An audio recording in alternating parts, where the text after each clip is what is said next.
Svo fann ég svo skemmtilegt, ég var að þrífa mosa og slí úr tjörninni og ég var að furða mig á því, hvað er þetta?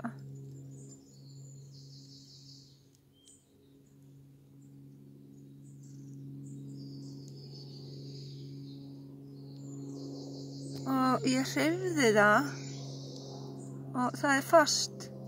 Ég uppgötvaði að þetta er eikarakarl.